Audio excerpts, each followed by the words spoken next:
ఇదే షేక్పేటలో ధోబిఘాట్ ఇక్కడ ఉన్నటువంటి కాంగ్రెస్ పార్టీ అభ్యర్థి కబ్జా చేసిండని చెప్పేసి ఆ తర్వాత కబరిస్తాన్కి సంబంధించిన దాంట్లో కూడా కొంచెం ఇష్యూ నడుస్తూ ఉంది. ఇక్కడ మైనార్టీలు కానీ ఇక్కడ బీసీలు కానీ ఎవరు కూడా కాంగ్రెస్ వైపు లేరు.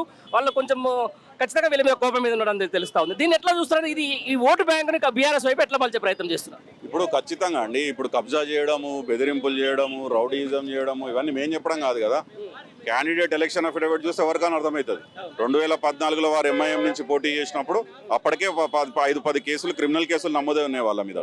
సో వాళ్ళు ఈ రోజు వచ్చి హైదరాబాద్ ఏదైతే law and order, Ganga Jamuni తహజీబ్ అని మనం చాలా గర్వంగా గత కేసీఆర్ గారు ఎప్పుడు కూడా గర్వంగా చెప్పుకుంటారో ఆ లా అండ్ ఆర్డర్ని డిస్టర్బ్ చేసే విధంగా. ఎందుకంటే హైదరాబాద్ అనేది మహానగరం, ఇట్స్ కాస్మోపాలిటన్ సిటీ. ఇక్కడ ప్రపంచంలో ఎక్కడి నుంచైనా రావచ్చు, ఎవరన్నా ఇక్కడ స్థిరపడవచ్చు, ఇక్కడ ఉద్యోగాలు చేసుకోవచ్చు, వ్యాపారం చేసుకోవచ్చు, శాంతి భద్రతలు నెలకొల్పుని అనే ఒక మంచి సందేశం ఉంది. కాబట్టి బ్రాండ్ హైదరాబాద్కి ఈరోజు గ్లోబల్ సిటీగా ఎమర్జ్ అయింది.